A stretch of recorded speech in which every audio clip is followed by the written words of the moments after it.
शनिवार से सरकारी स्कूलों में कक्षा तीसरी, चौथी, छठवीं और सातवीं कक्षाओं के छात्रों की परीक्षाएं शुरू हो गई हैं। ये परीक्षाएं 16 अप्रैल तक चलेंगी।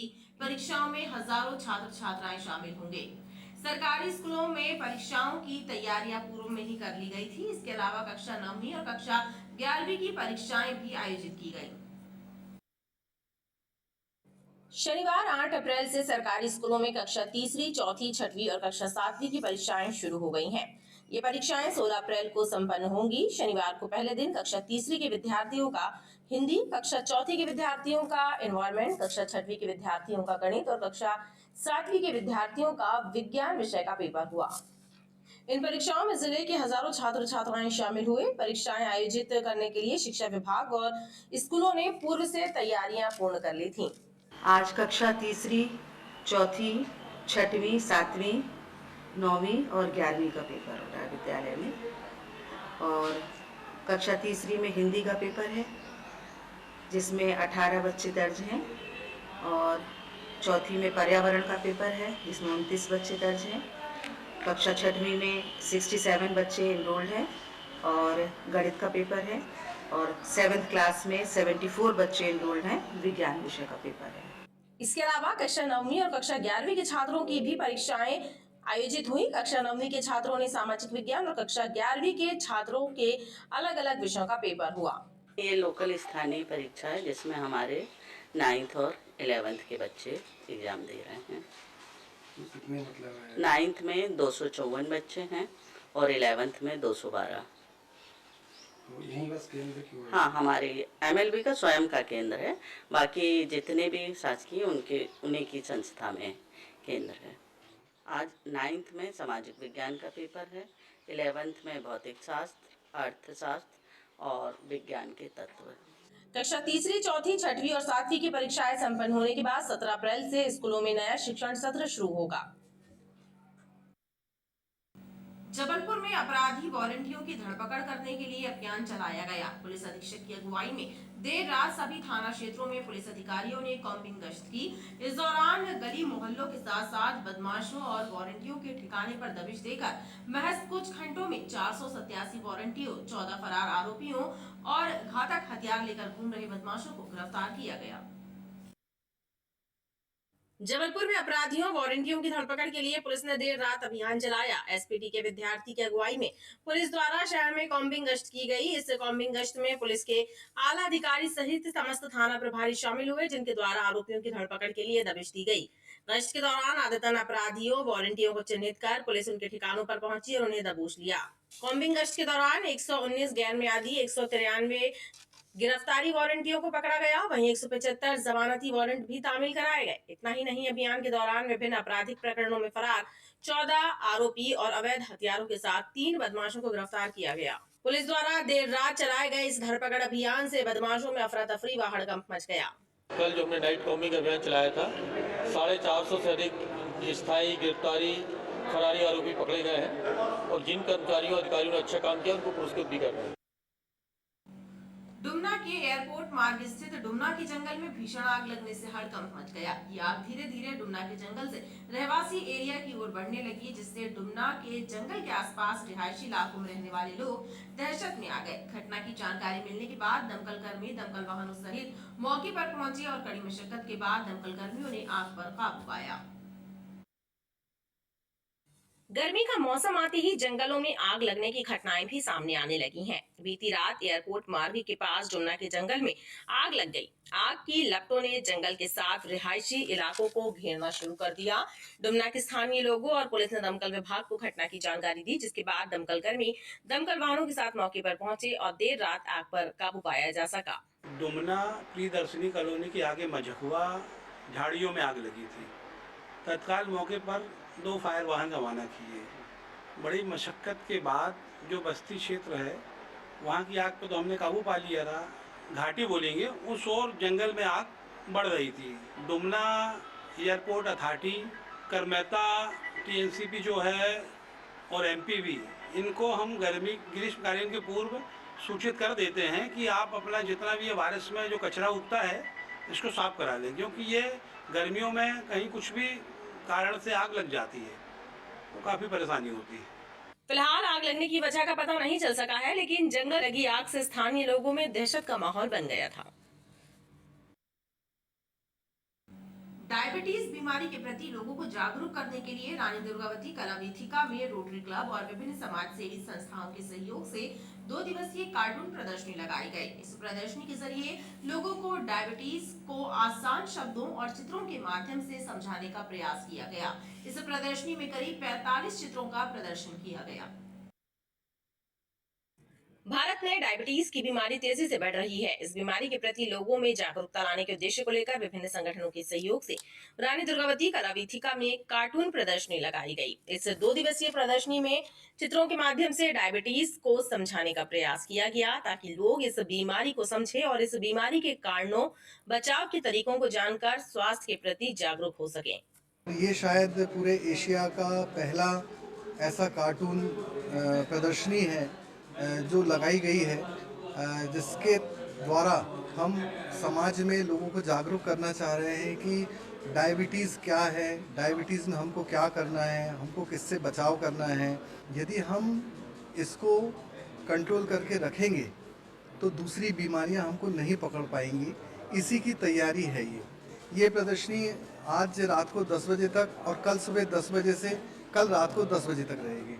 प्रदर्शनी में 45 चित्रों का प्रदर्शन किया गया। इन चित्रों से लोग आसानी से डायबिटीज को जान सकेंगे और इस बीमारी के प्रति सतर्क भी होंगे।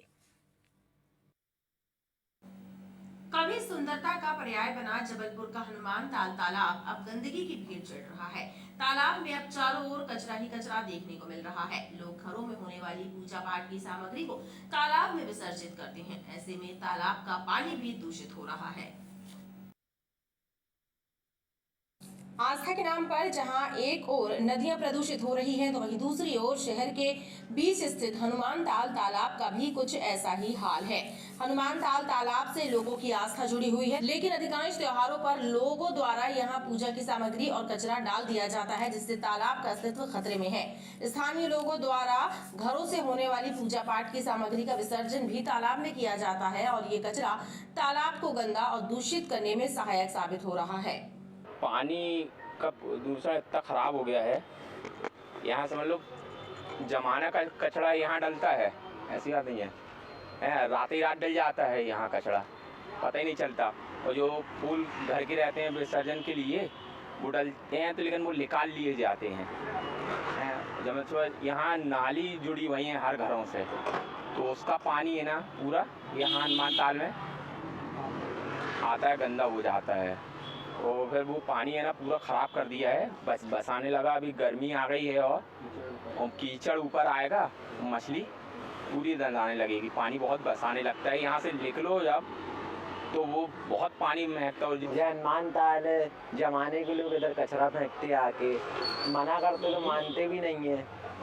सब लोग कचरा फेंक के चले जाते हैं पन्नी में बांध के, जाली बनी हुई जाली में नहीं डालते हैं लोग, उसी कारण मलबा पूरा ऊपर आके पूरा बसाता है इधर हनुमान ताल में। हाँ, जवारे भी यहाँ विसर्जन, जवारे हुए विसर्जन, मतलब ये गंदगी इससे नहीं, मलबा निकलता है थोड़ी थोड़ी रोज निकलता है, रोज सुबह शाम नाव से कचरा निकलता है, फिर गंदगी हो जाती है। सदियों पुराने हनुमान ताल तालाब में अब चारों ओर कचरा देखने को मिलता है, जिससे तालाब का अस्तित्व खतरे में है। बरेला थाना क्षेत्र में खेत में काम करने वाले मजदूर पर खेत मालिक ने नरवाई जलाने का आरोप लगाकर मारपीट कर दी। इस घटना में घायल हुए मजदूर ने बरेला थाना में घटना की शिकायत दर्ज कराई, जिस पर प्रकरण दर्ज कर बरेला पुलिस घटना की जांच कर रही है। बरेला थाना क्षेत्र में एक खेत में काम करने वाले करण सिंह नामक मजदूर के साथ खेत मालिक के द्वारा मारपीट करने का मामला सामने आया है। पीड़ित मजदूर करण सिंह ने खेत मालिक के विरुद्ध मारपीट करने की शिकायत दर्ज कराई है। पीड़ित ने आरोप लगाया कि इस पर खेत की नरवाई जलाने का आरोप लगाकर मारपीट की गई। आवेदक करण सिंह पिता देव सिंह 15 निवासी मिड़की हाल रिपोर्ट दर्ज कराया कि यह इसके मालिक के खेत एवं बिलहरी निवासी विनोद पटेल के खेत की नरवाई में आग लगी थी, जिसे यह अपने खेत की नरवाई की आग बुझा रहा था। उसी समय अनावेदक गण आए एवं इसके ऊपर आरोप लगाकर कि तूने हमारे खेत की नरवाई जलाया करके मारपीट किया है। उक्त रिपोर्ट पर आरोपियों के विरुद्ध धारा 294, 323, 506, 34 एवं आदिवासी एक्ट का प्रकरण पंजीबद्ध कर विवेचना में लिया गया है। बाद विवेचना मुनासिब कार्रवाई की जाएगी। पुलिस ने मामले में विभिन्न धाराओं के तहत प्रकरण दर्ज किया है और घटना की जांच शुरू कर दी है। आधारताल संजय नगर में रहने वाली एक नाबालिग बालिका को पुलिस ने धार प्रीतमपुर से बरामद किया है। बालिका को उसका जीजा बहला फुसलाकर अपने साथ ले गया था। पुलिस ने बालिका के परिजनों की शिकायत के बाद प्रकरण दर्ज कर उसकी तलाश शुरू की थी। प्रकरण में पुलिस ने आरोपी जीजा को गिरफ्तार किया है। आधारताल थाना पुलिस ने बताया कि करीब 2 माह पहले संजय नगर में रहने वाली एक महिला ने अपनी बेटी के अपहरण का मामला दर्ज कराया था। महिला ने आरोप लगाया था कि उसकी बेटी को पन्नी मोहल्ला में रहने वाला उसका दामाद भरत तिवारी बहला फुसलाकर ले गया है। इस शिकायत पर प्रकरण दर्ज कर बालिका की तलाश शुरू कर दी गई थी। पुलिस ने धार प्रीतमपुर से बालिका को आरोपी जीजा के कब्जे से बरामद किया और आरोपी को गिरफ्तार कर जबलपुर लाया गया, जहां उससे पूछताछ की जा रही है। दिनांक 28/2/2023 को एक मामला कायम हुआ था। प्रार्थी बताया था कि उसकी बच्ची उसके दामाद भरत तिवारी के साथ चली गई है, कहीं बेला फुसलाई नहीं ले गया है, जिसे धार पीतमपुर से दस्तयाब किया गया है। अपहृता बालिका एवं आरोपी भरत तिवारी को दस्तयाब कर लिया गया है, जिसे जेआर पर मामला पेश किया जाएगा। पुलिस ने बालिका के बयान दर्ज किए हैं और मामले की विवेचना कर अग्रिम कार्यवाही शुरू कर दी है।